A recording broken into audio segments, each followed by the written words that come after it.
कर्ण और कृष्ण की कहानी महाभारत के सबसे महत्वपूर्ण और भावनात्मक प्रसंगों में से एक है। इन दोनों महान व्यक्तित्वों के बीच संबंध जटिल, गहरे और विचारणीय है। ये कहानी नियति, धर्म, मित्रता और न्याय के कई पहलुओं को उजागर करती है। कर्ण और कृष्ण की कहानी। 1. कर्ण का जन्म और पहचान की दुविधा। कर्ण का जन्म कुंती और सूर्यदेव के आशीर्वाद से हुआ था, लेकिन कुंती अविवाहित थी, इसलिए उन्होंने लोकलाज के भय से कर्ण को एक टोकरी में रखकर गंगा में प्रवाहित कर दिया। उस बालक को अधिरथ और राधा ने अपनाया और पाला। यही कारण था कि कर्ण को सूतपुत्र कहा जाने लगा। जब कर्ण बड़ा हुआ तो उसमें अद्भुत वीरता और धनुर्विद्या सीखने की प्रबल इच्छा थी, लेकिन जब वो द्रोणाचार्य से शिक्षा लेने गया तो उसे उसकी जाति के कारण अस्वीकार कर दिया गया। तब उसने भगवान परशुराम से शिक्षा प्राप्त करने का निश्चय किया और खुद को ब्राह्मण बताकर उनके शिष्य बन गया। परशुराम ने कर्ण को महान धनुर्धर बना दिया, लेकिन जब उन्हें कर्ण की असली पहचान पता चली तो उन्होंने क्रोध में आकर उसे श्राप दे दिया कि जब उसे सबसे अधिक आवश्यकता होगी तब वो अपने दिव्य अस्त्रों का उपयोग करना भूल जाएगा। 2. कर्ण और दुर्योधन की मित्रता। जब कर्ण पहली बार हस्तिनापुर की सभा में आया तो उसे अर्जुन से द्वंद्व करने से रोक दिया गया क्योंकि वो सूतपुत्र था, लेकिन तभी दुर्योधन ने उसे अंगदेश का राजा घोषित कर दिया। इस उपकार के कारण कर्ण आजीवन दुर्योधन का मित्र बना रहा और उसके लिए अपना सब कुछ समर्पित कर दिया। 3. कृष्ण का कर्ण को समझाना। महाभारत के युद्ध से पहले भगवान कृष्ण कर्ण के पास आए और उसे उसकी वास्तविक पहचान बताई।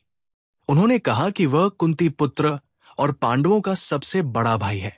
उन्होंने उसे पांडवों की ओर से युद्ध लड़ने का प्रस्ताव दिया और कहा कि यदि वो अर्जुन का पक्ष छोड़ दे तो युधिष्ठिर उसे राजा बना देंगे, लेकिन कर्ण ने विनम्रता से ये प्रस्ताव अस्वीकार कर दिया।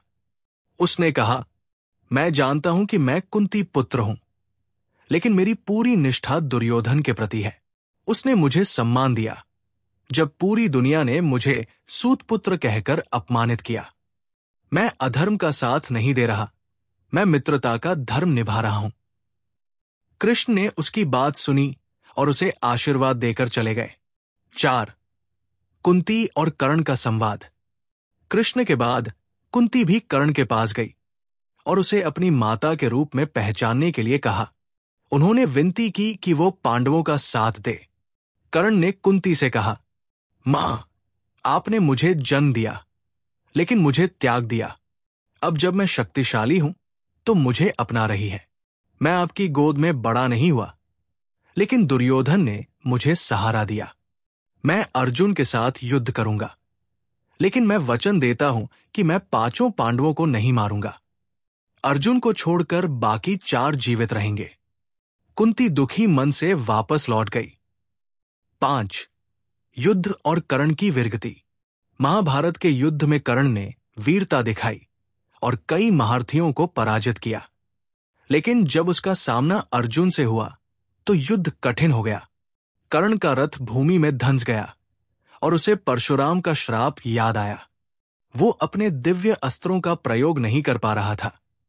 उसने श्रीकृष्ण और अर्जुन से आग्रह किया कि जब तक वो अपना रथ निकाल न ले वे युद्ध रोक दें, लेकिन कृष्ण ने अर्जुन से कहा कि धर्म युद्ध में ऐसा कोई नियम नहीं होता। अर्जुन ने कर्ण का वध कर दिया और इस प्रकार ये महान योद्धा वीरगति को प्राप्त हुआ। 6. कर्ण की मृत्यु के बाद। जब कर्ण की मृत्यु हुई तब कुंती ने सभी को बताया कि वो उसका पुत्र था। ये सुनकर पांडवों को अत्यधिक दुख हुआ, विशेष रूप से युधिष्ठिर को, जो ये जानकर बहुत व्यथित हुए कि उन्होंने अपने ही भाई के विरुद्ध युद्ध किया था। कहानी का संदेश। कर्ण की कहानी हमें ये सिखाती है कि नियति, समाज और व्यक्तिगत संकल्पों का कितना प्रभाव होता है। कर्ण का जीवन संघर्ष से भरा था, लेकिन उसने कभी भी अपने मित्रों के साथ विश्वासघात नहीं किया। वो सच्चे वीर, दानवीर और धर्म को निभाने वाले योद्धा थे।